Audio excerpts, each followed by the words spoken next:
Oke, kita mulai aja ya. Ya, assalamualaikum warahmatullahi wabarakatuh. Selamat sore, salam sejahtera buat kita semua. Ya, jadi saya pikir ini karena di endorse sama Abbott, jadi disangka saya suruh bicara tentang Duphaston. Ya, jadi oke, kita sedikit mengupdate tentang dihydrogesterone. Kalau bicara keguguran berulang, saya yakin semua ya nanti kita singgung-singgung sedikit boleh ya. Jadi sekali lagi, karena kita bicara dihydrogesterone, tentu nggak terlepas dari berbicara tentang progesterone.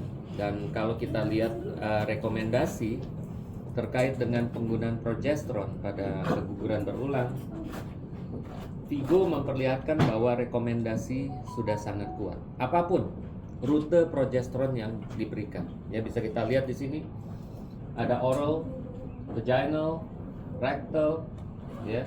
Cuma memang kalau kita lihat oral progesteron ini agak lemah. Kalau kita lihat dari studi-studinya dibandingkan dengan kalau kita bicara antara vaginal dan rectal progesterone, ya.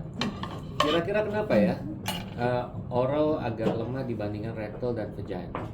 Ada beberapa teori yang memperlihatkan terkait dengan masalah adanya koneksi khusus antara mukosa rectum dan mukosa vagina dengan myometrium. Ya, ada beberapa penelitian yang memperlihatkan adanya kecepatan nyampainya progesteron di endometrium, ya, apabila di deliver lewat vagina atau progesteron. Nah, kalau kita bicara oral progesteron ke oral, ya, artinya kita bicara progesteron ini, kita tentu bicara progesteron alami.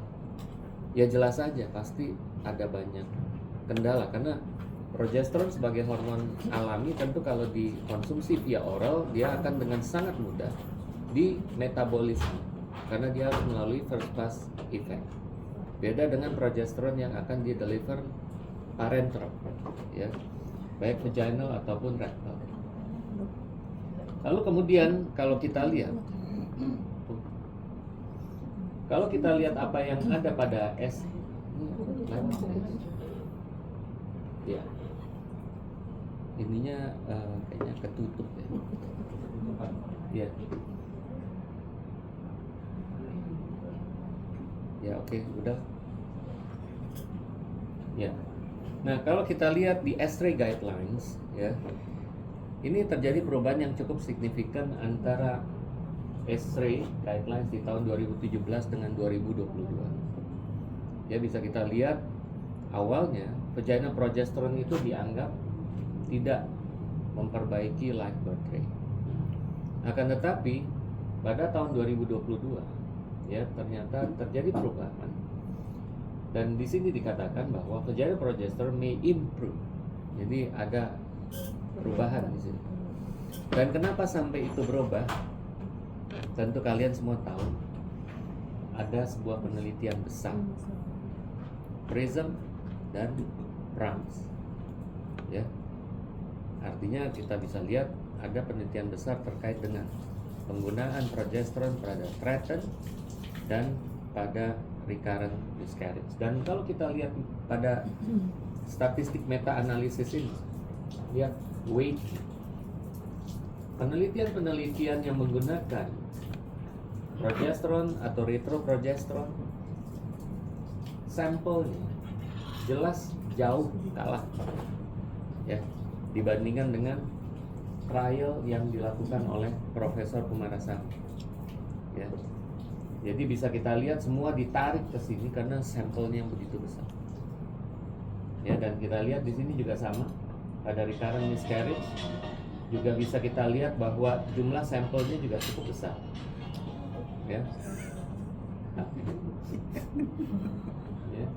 Nah, jadi jelas sekali, ya, vaginal progesterone kenapa bisa masuk ke dalam guidelines karena mereka ada penelitian dengan sampel yang cukup besar. Nah, sekarang kita coba lihat apa perbedaan dihydrogesterone dan progesterone. Nah, kalau kita lihat struktur kimia progesterone, Kita semua tahu jumlah atom karbonnya, ya, yaitu berapa? C21, ya. Nah, kalau kita lihat struktur kimianya apa yang berbeda? Sebenarnya semuanya sama. Cuma apa yang berbeda adanya bending atau pembengkokan. Dan pembengkokan chemical structure ini digunakan dengan menggunakan ultraviolet. Dan dengan mengubah struktur ini maka jelas selanjutnya akan terjadi perubahan pada metabolismenya. Artinya dengan membending chemical structure maka retroprogesterone ini akan menjadi sulit untuk dimetabolisme. Kita tahu metabolisme artinya membuat hormon itu menjadi inaktif, ya. Jadi karena dia sulit dimetabolisme tentu artinya dosis yang digunakan akan jauh lebih kecil daripada dosis progesteron alami. Ya, ini adalah advantage dari adanya manipulasi pada chemical structure dari progesteron. Dan tentu ini akan mempengaruhi pharmacological effect, ya.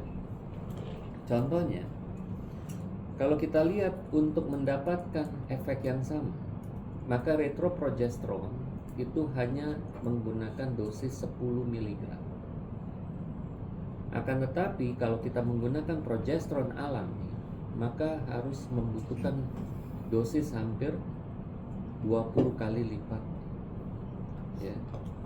Jadi bisa kita lihat dosisnya sangat besar yang dibutuhkan untuk dapat kurang lebih efek yang kurang lebih sama.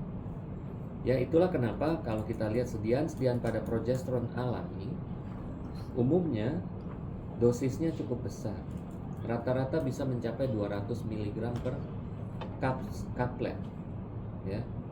Atau bahkan pada yang vaginal pessary bisa sampai 400 mg. Secara kalau kita lihat retroprogesteron atau dihydrogesterone, satu tablet itu hanya sekitar 10 mg. Meskipun kemarin saya kebetulan ada sedikit meeting dengan medicalnya Abbott, nanti katanya mereka akan masuk ke target endometriosis juga. Nah, akan tetapi dosis dan tablet yang digunakan nanti akan jauh lebih besar daripada tablet yang digunakan untuk masalah recurrent miscarriage, ya.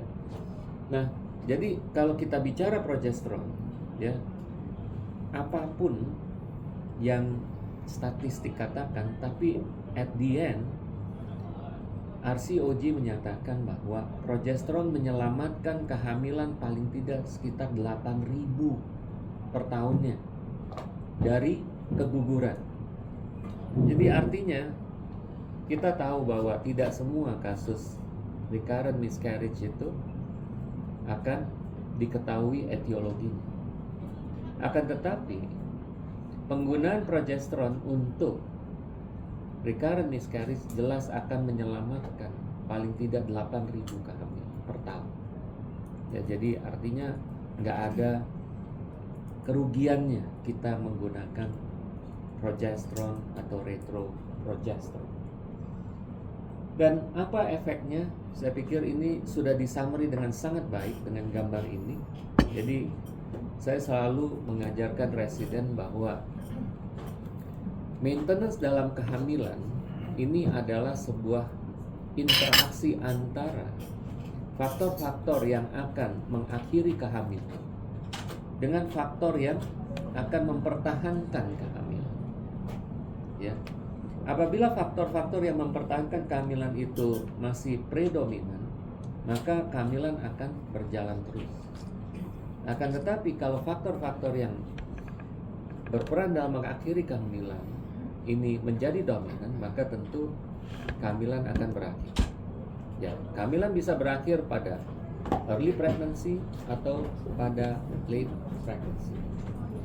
Mungkin nanti kalau saya akan memberikan beberapa insight tentang miscarriage, mungkin nanti di meeting kita di hari Minggu malamnya.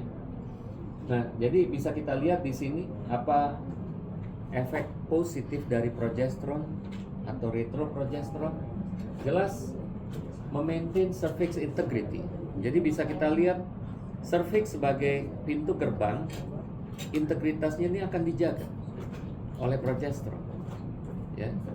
Oleh karena itu, waktu di meeting terakhir di Asia Core, salah satu center di Korea yang menjadi pusat rujukan untuk cervical cerclase memberikan bukti bahwa kombinasi cervical cerclase plus progesteron itu jauh lebih baik daripada cervical cerclase sendiri.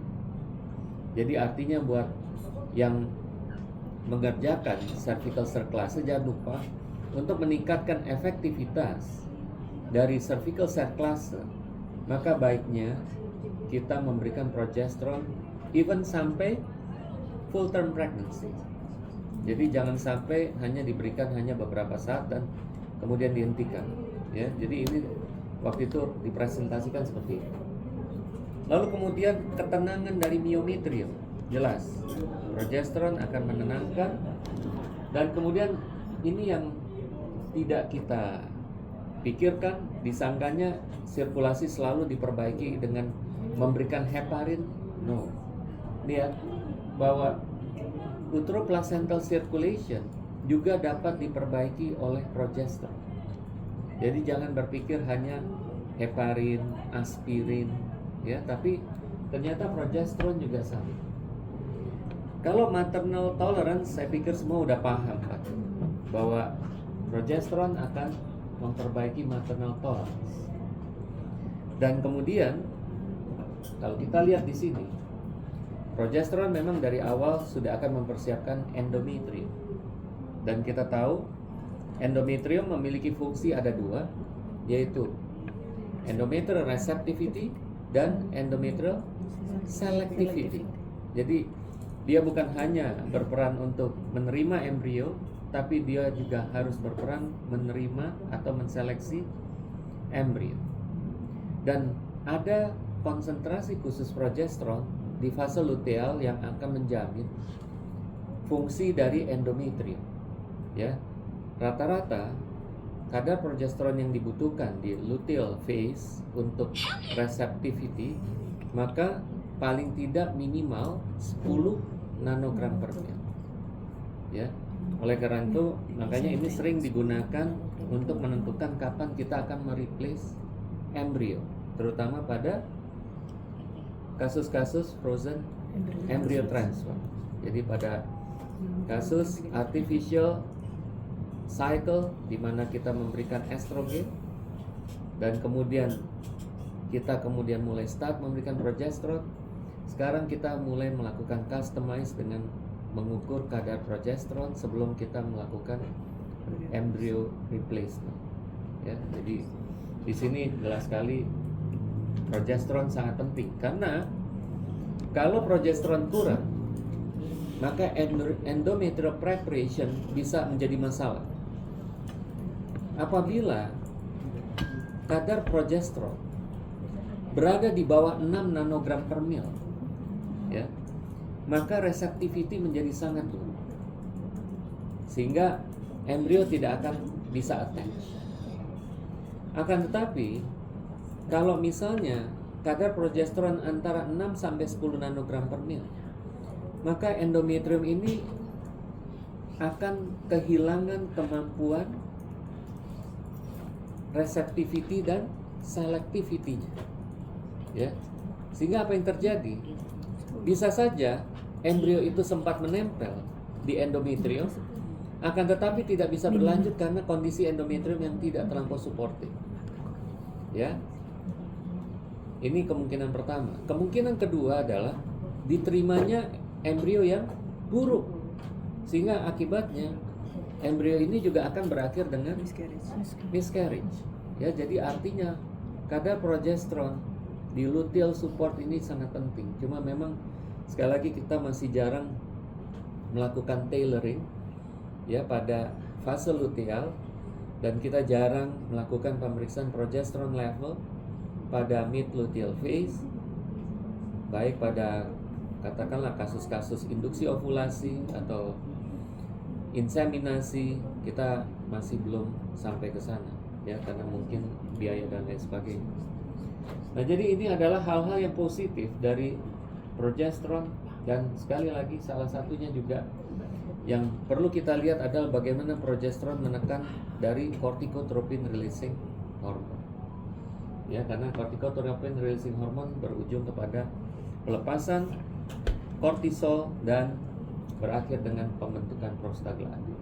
Ya, ini jadi efek dari progesteron yang sangat beneficial dalam mempertahankan sebuah kehamilan.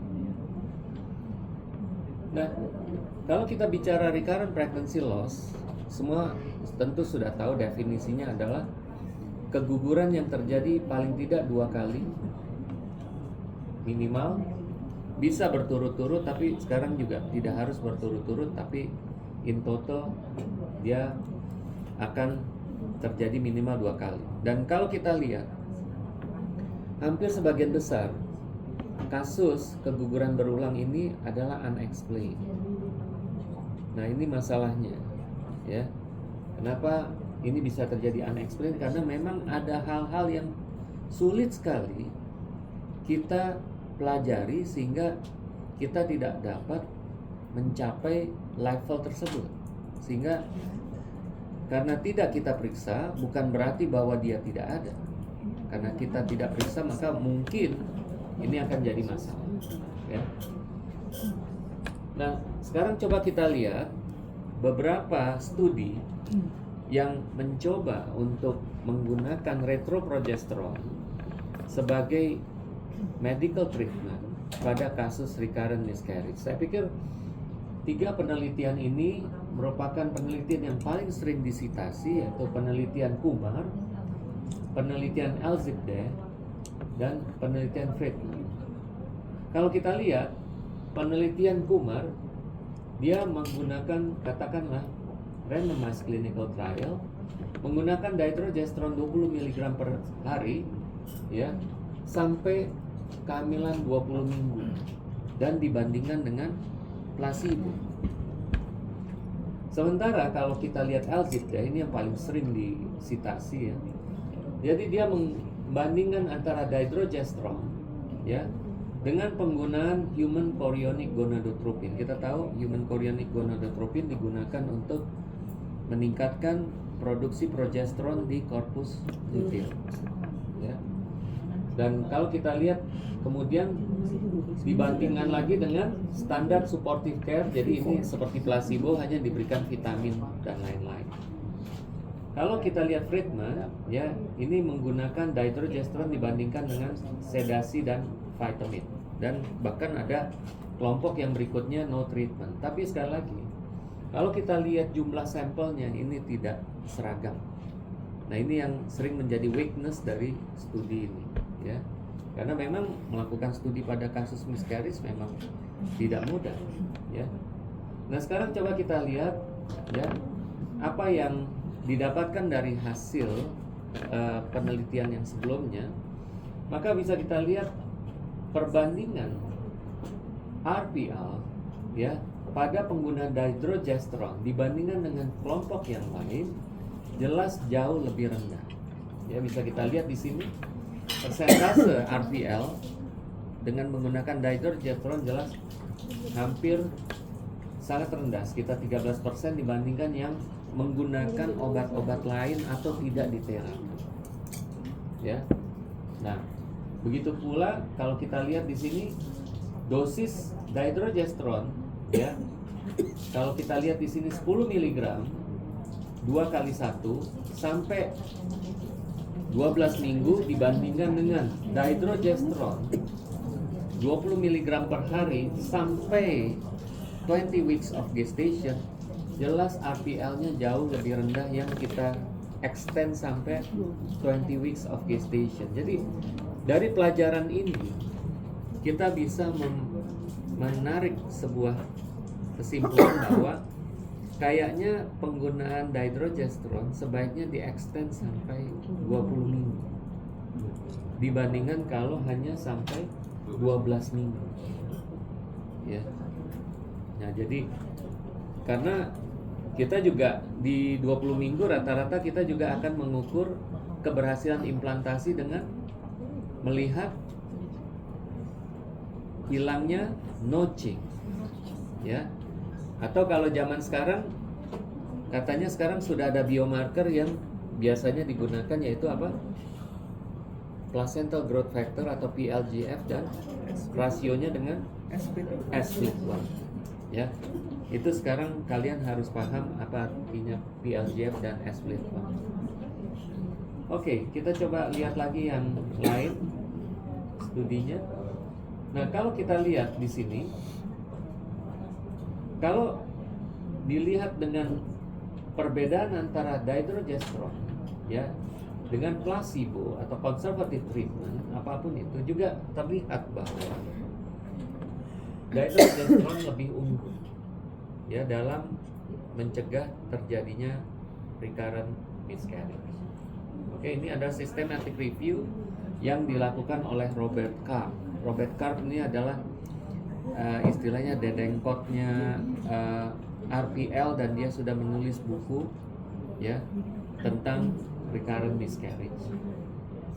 Nah, jadi kalau kita bandingkan 3 hal ini ya, 3 studi tadi, maka jelas sekali bahwa miscarriage rate ya pada penggunaan dihydrogesterone jelas sangat rendah ya. Dia bisa mencapai 10,5% ya, dan dia bisa menurunkan odds ratio ya, atau kita lihat odds ratio-nya di bawah 1, artinya dia mencegah ya dengan 0,29 ya.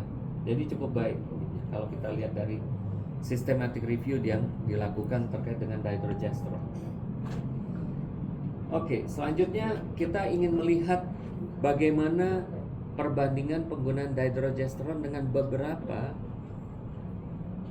tata laksana yang biasanya dilakukan, seperti di sini antara dihydrogesterone dengan progesterone, progesterone plus HCG, lalu imuno treatment ya, dan placebo ya. Nah, ini adalah beberapa studi yang dikumpulkan dan kemudian dilihat head to head dengan dihydrogesterone. Coba kita lihat hasilnya. Nah, ini adalah hasilnya kalau kita lihat dihydrogesterone versus progesterone. Dihydrogesterone tetap lebih unggul dengan menekan recurrent miscarriage, dan kita bisa lihat odds ratio-nya 4,4. Lalu dengan dihydrogesterone versus, lihat nih, kombinasi progesterone plus HCG, dihydrogesterone masih tetap lebih unggul ya. Bahkan dihydrogesterone dibandingkan dengan HCG saja juga dihydrogesterone tetap lebih unggul. Dihydrogesterone versus imunoterapi tetap dihydrogesterone lebih unggul. Dan apalagi dengan placebo. Kalau dengan lawan-lawan beratnya aja sudah unggul, apalagi dikomparasi dengan placebo. Jadi kalau kita lihat di sini ya, role dari dihydrogesterone untuk recurrent miscarriage prevention kelihatannya cukup kuat ya kalau kita melihat systematic review ini ya. Nah, akan tetapi sekali lagi, keguguran berulang bukan sesuatu hal yang mudah untuk didiagnosis. Hampir sebagian besar keguguran berulang akan jatuh di dalam kategori unexplained. Unexplained bisa dibagi menjadi by chance dan karena unidentified problems. Apa bedanya?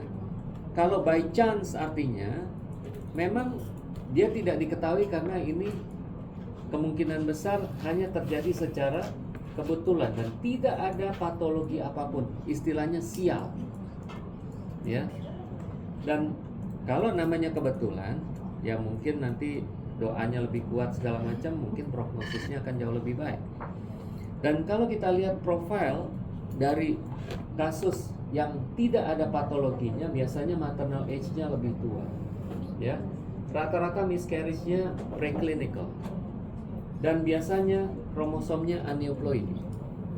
Akan tetapi kalau pada kasus-kasus keguguran berulang yang usianya lebih muda, jangan lupa bahwa ini kemungkinan kita unidentified problem. Ya.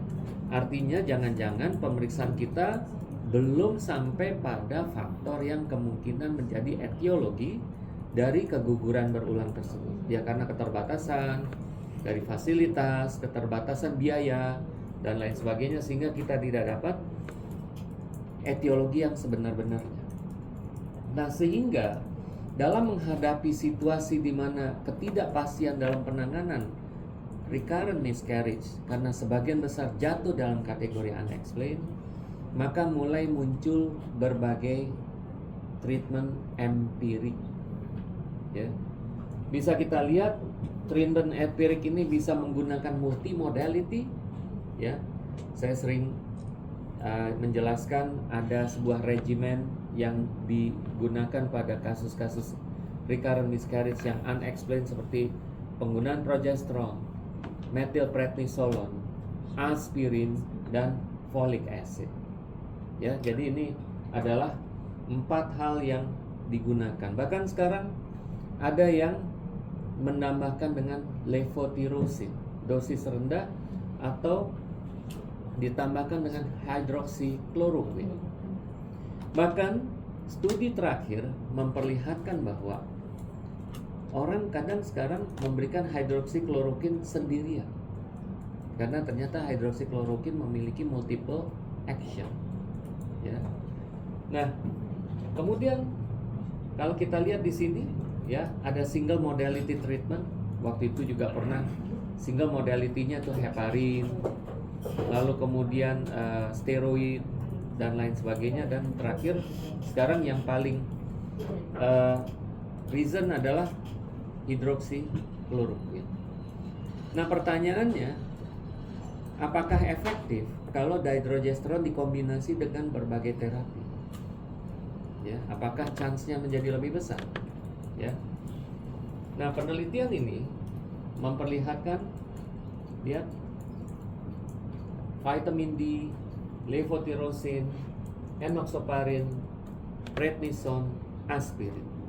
Kalau mereka ditambah dengan dihydrogesterone, maka akan jauh kejadian kegugurannya menjadi lebih rendah, ya, atau keberhasilan kehamilannya menjadi lebih tinggi dibandingkan kalau mereka tidak mengcombine-nya dengan dihydrogesterone. Jadi bisa kita lihat di sini, kalau hanya diberikan vitamin D saja, tidak diberikan dihydrogesterone, maka angka kehamilannya menjadi lebih kecil dibandingkan kalau dia mengcombine antara vitamin D dengan dihydrogesterone. Kalau memberikan aspirin saja, maka kehamilannya jauh lebih kecil dibandingkan memberikan aspirin plus dihydrogesterone. Memberikan low molecular weight heparin saja, ternyata jauh lebih kecil angka kehamilannya dibandingkan kalau mengkombinasikannya dengan dihydrogesterone.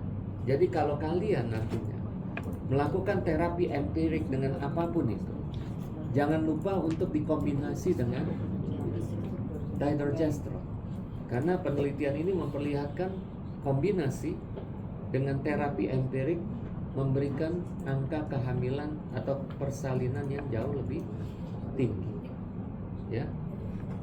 Oke, ini ada data-data yang terakhir karena kita lihat ini dipublikasi di tahun 2023. Ya.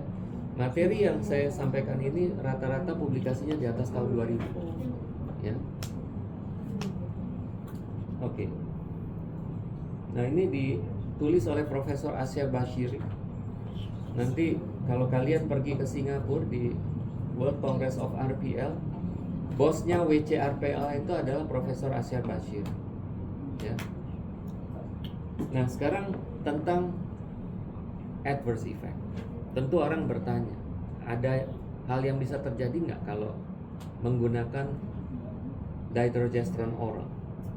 Nah, ini adalah sebuah penelitian yang memperlihatkan bagaimana adanya, katakanlah, tolerability antara penggunaan dihydrogesterone oral dengan progesterone vaginal. Nah, tentu saja dengan penggunaan oral, tentu penggunaan obat oral ya biasa ya. Tapi kalau menggunakan vagina, maka tentu bisa kita lihat ada beberapa isu yang terjadi ya. Bisa kita lihat di sini ya. Kalau terkait dengan headache, dizziness, somnolent dan lain-lain, tidak terlampau besar ininya perbedaannya, tapi kita lihat di sini perineal irritation karena dia pervagina kan. Jadi perineal irritation jelas pasti lebih tinggi pada yang vagina. Vaginal discharge, ya ini juga problem dengan vagina. Lalu mengganggu apabila pasien akan melakukan hubungan suami istri. Nah, ini adalah hal-hal yang harus patut dipertimbangkan kalau kita ingin memutuskan antara penggunaan oral dengan penggunaan vagina. Dan ini hal yang terakhir yang banyak disampaikan belakangan ini terkait dengan isu terjadinya kelainan kongenital pada penggunaan dihydrogesterone.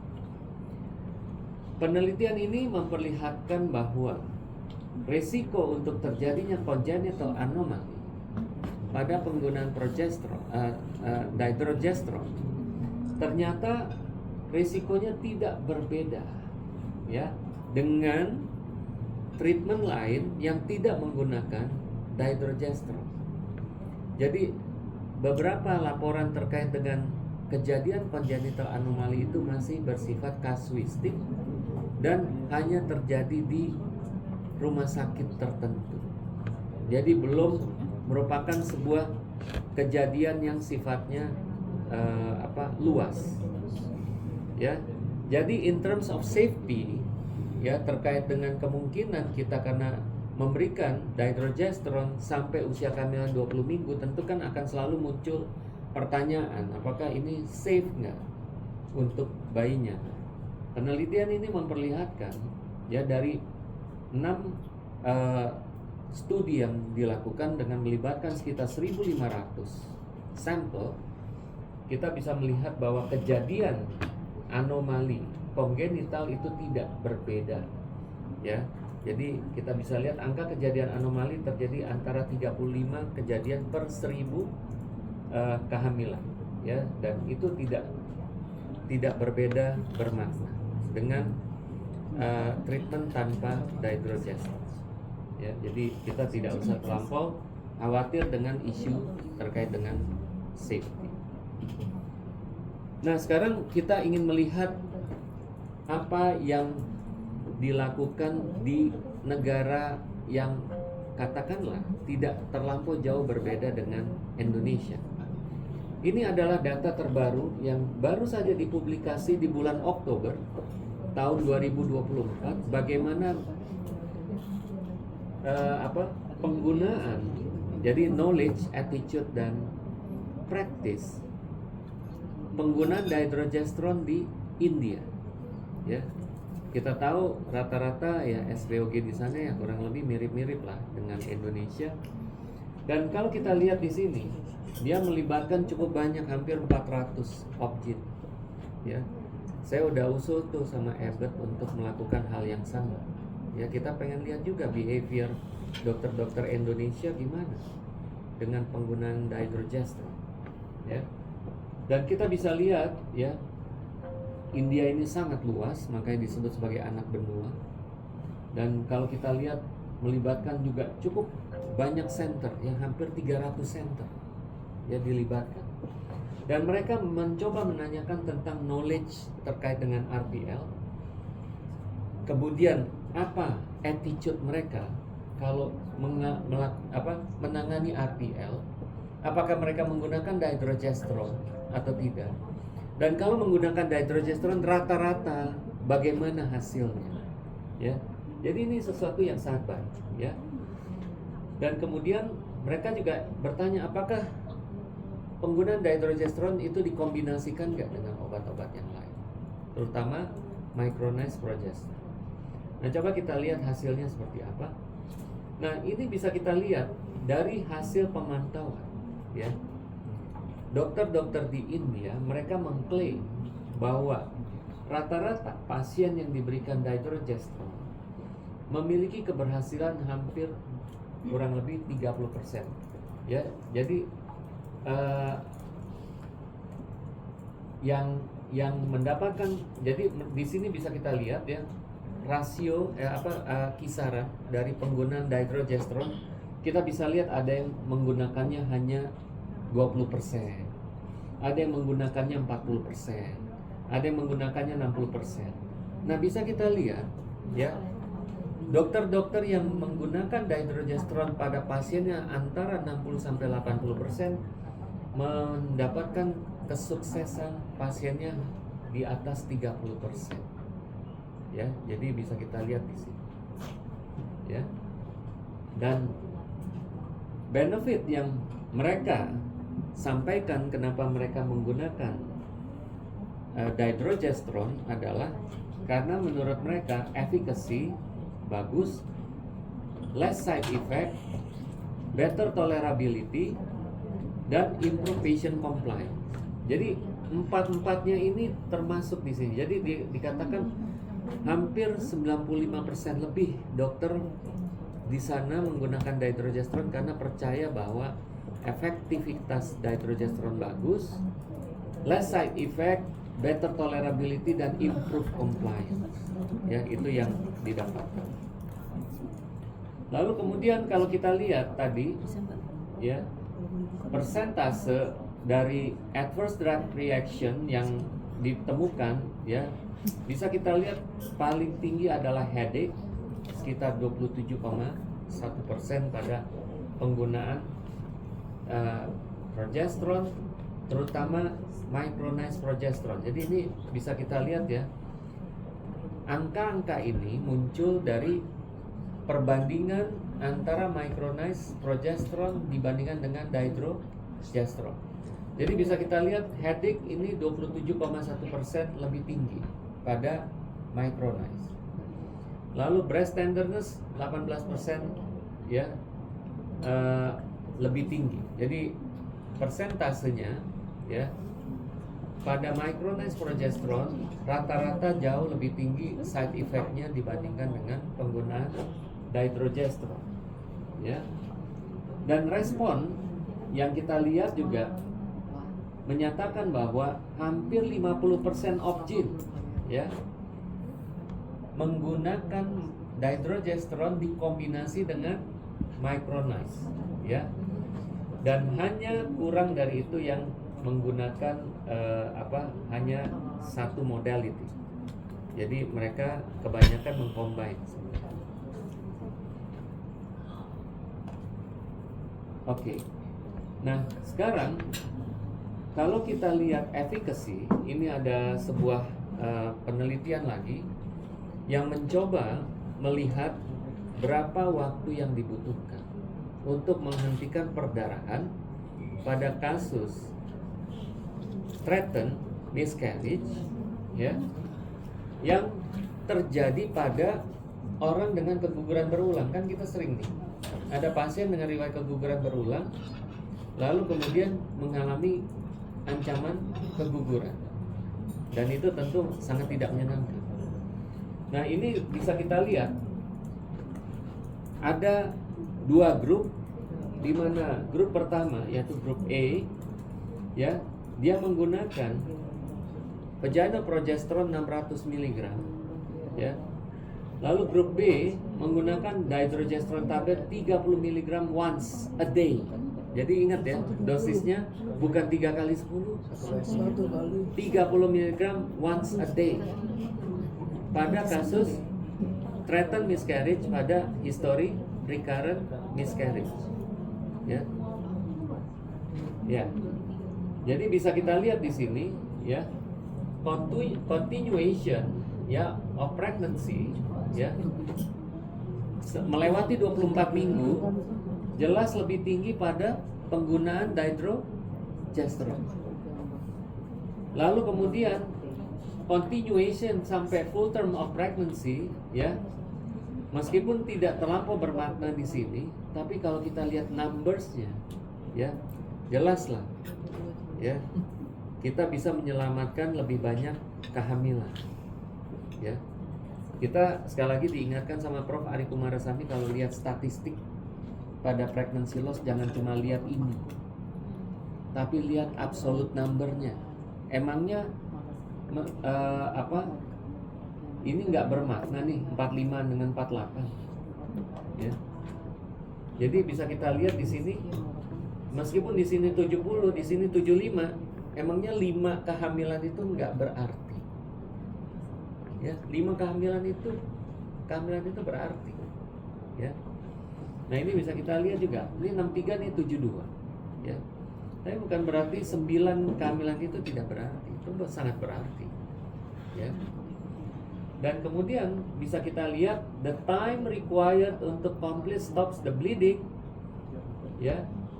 Dihydrogesterone jauh lebih singkat, dia hanya butuh kurang lebih 53 jam dibandingkan dengan progesteron yang butuh kurang lebih 94 jam untuk menghentikan perdarahan, ya.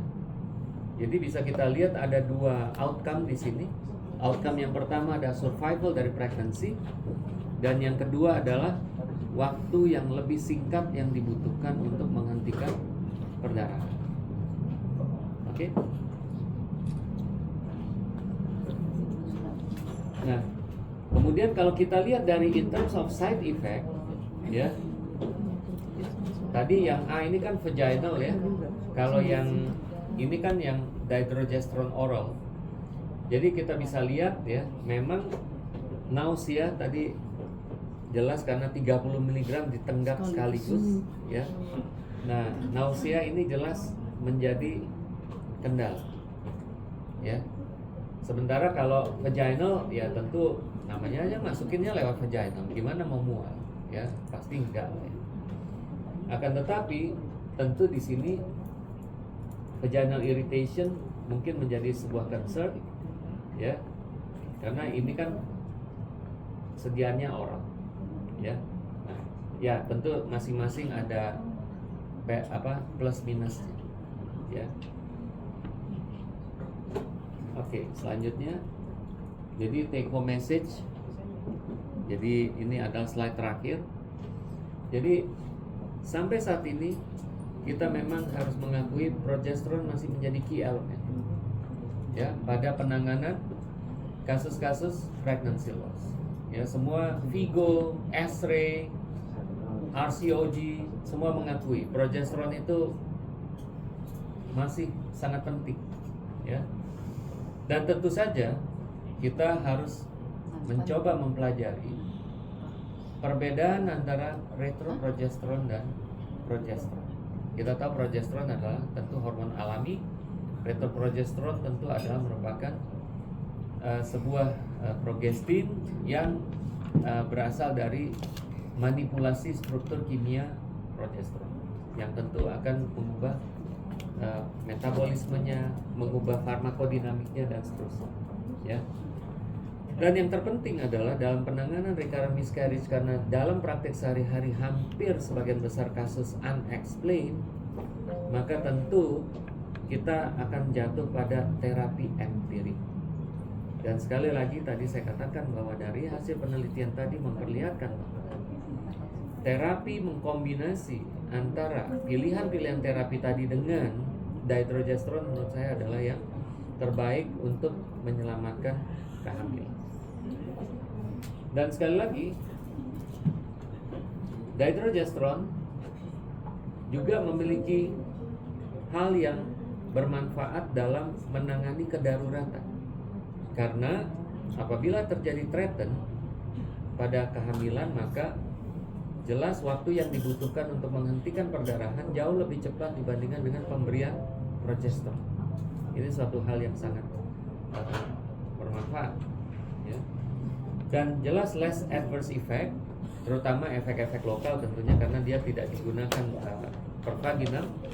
Dan ini yang terpenting karena kita menggunakan dihydrogesterone sampai 20 minggu, ya, maka tentu safety profile menjadi isu. Dan tadi kita bisa lihat bahwa angka congenital anomali tidak meningkat dan sama increase-nya dengan terapi tanpa menggunakan dihydrogesterone.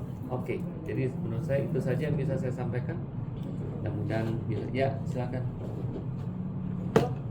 Orang mau tanya, slide sebelumnya kan yang dokter sampaikan itu peningkatan dosisnya di progesteron sampai 30 mg, kemudian progesteron perperjainan itu 600 mikrogram.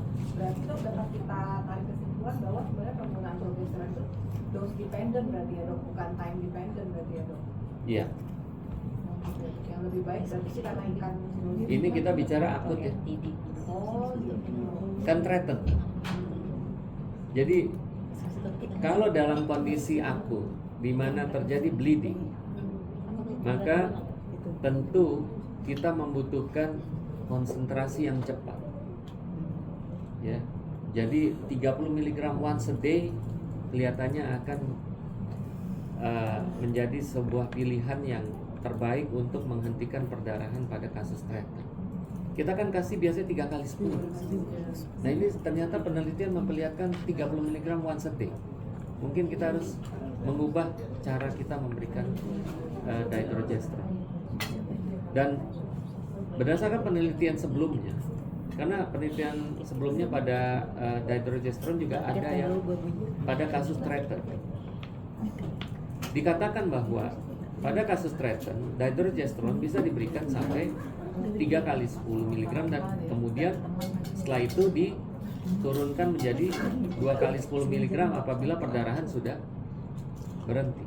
Jadi artinya ini adalah dosis yang pada kondisi yang akut.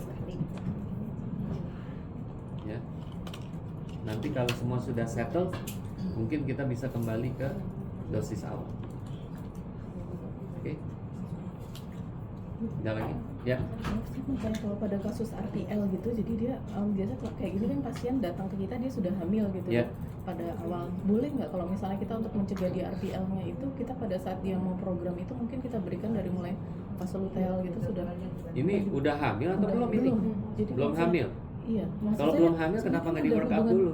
Iya, misalnya kita sudah work up ternyata yang kan unexplained, jadi kan kita multi drug tadi diberikan itu ya dok ya. Kalau progesteron ada tempatnya mungkin pertanyaan itu baiknya saya jawab nanti karena saya akan memperkenalkan apa yang disebut sebagai the three keys.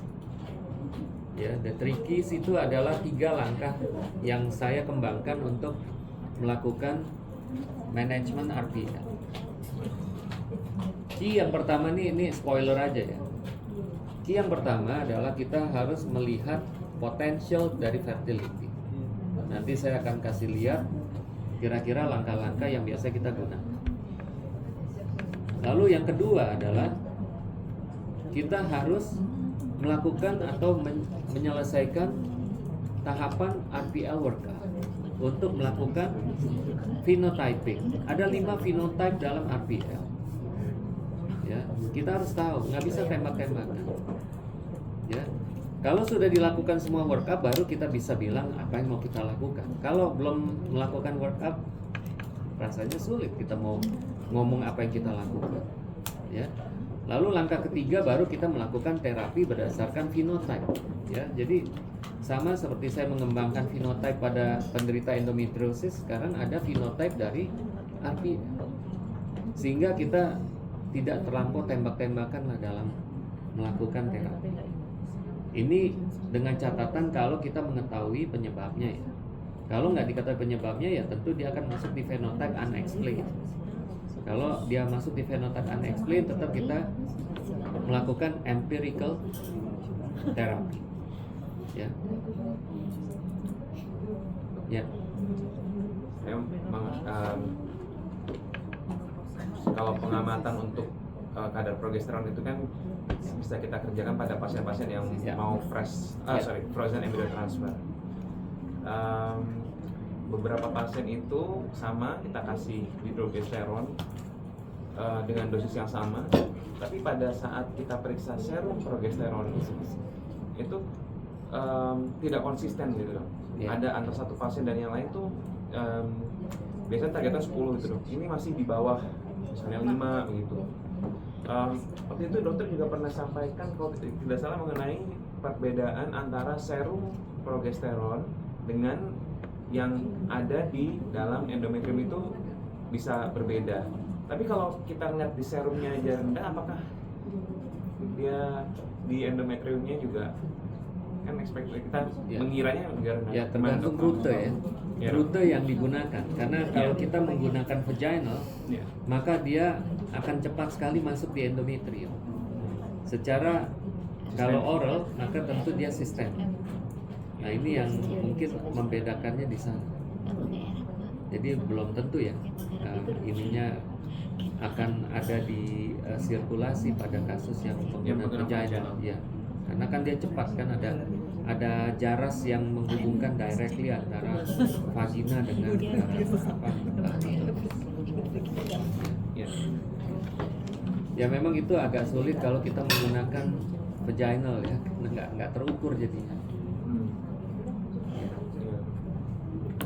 Dok, Ya. kadang kita ketemu pasien RPL, terus ketemu kita 5 minggu misalnya treated abortion, sudah ada flag. Nah, saya kadang-kadang ragu tuh apakah ini implantasinya yang kurang, harusnya diperbaiki dengan pemberian aspirin atau LMWH, apakah akan bermanfaat atau lebih memperparah perdarahannya gitu. Iya, saya dengan seorang residen sedang mencoba mendevelop sebuah phenotype dari miscarriage. Saya membuat 2 phenotype dari miscarriage. Yang pertama adalah di mana terjadi perdarahan terlebih dahulu, baru kemudian diikuti dengan kontraksi. Lalu ada phenotype yang didahului dengan kontraksi, baru diikuti dengan perdarahan. Nah, saya mendapatkan inspirasi itu setelah melihat bahwa progesteron ini bisa turun karena corpus luteum insufficiency atau ketidakmampuan trofoblast untuk menghasilkan atau plasenta menghasilkan progesteron, karena kan ada luteoplacental shift di usia kehamilan 9 minggu. Nah, makanya saya sedang mencoba memetakan kasus keguguran itu. Kalau dia berada pada early pregnancy loss, apakah sebagian besar akan berada di fenotip bleeding diikuti kontraksi atau kontraksi diikuti bleeding?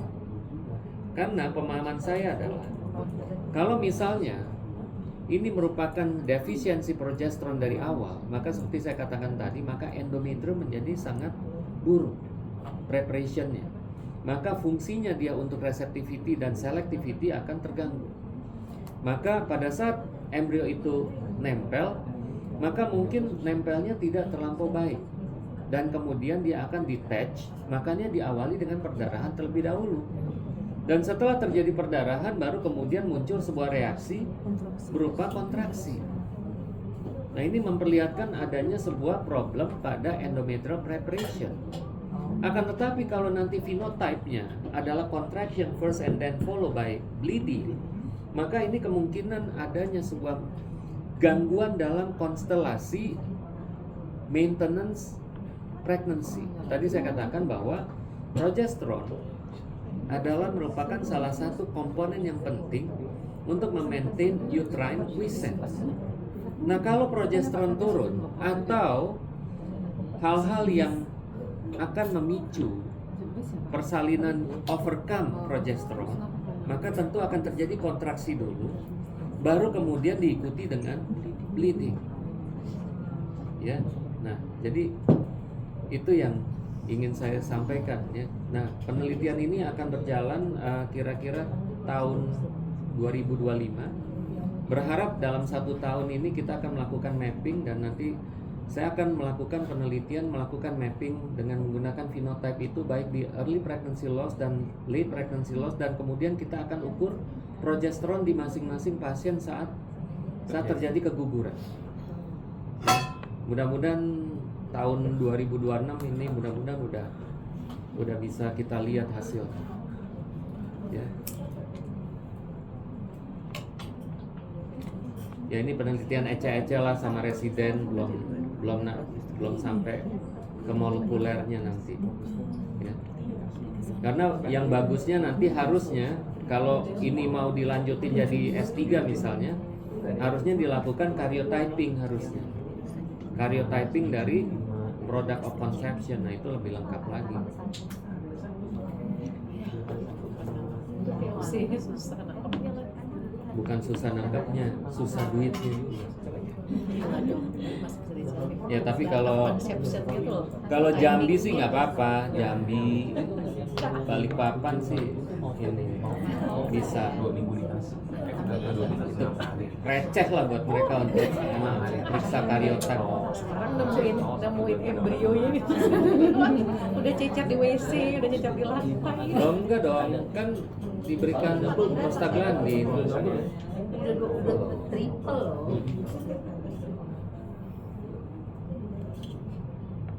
Ada lagi?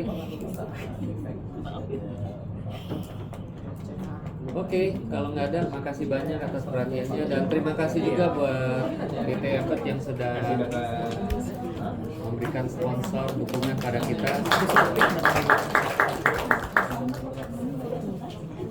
Ada yang senang banget. Iya, tanda tangan doang. Tanda tangan lagi.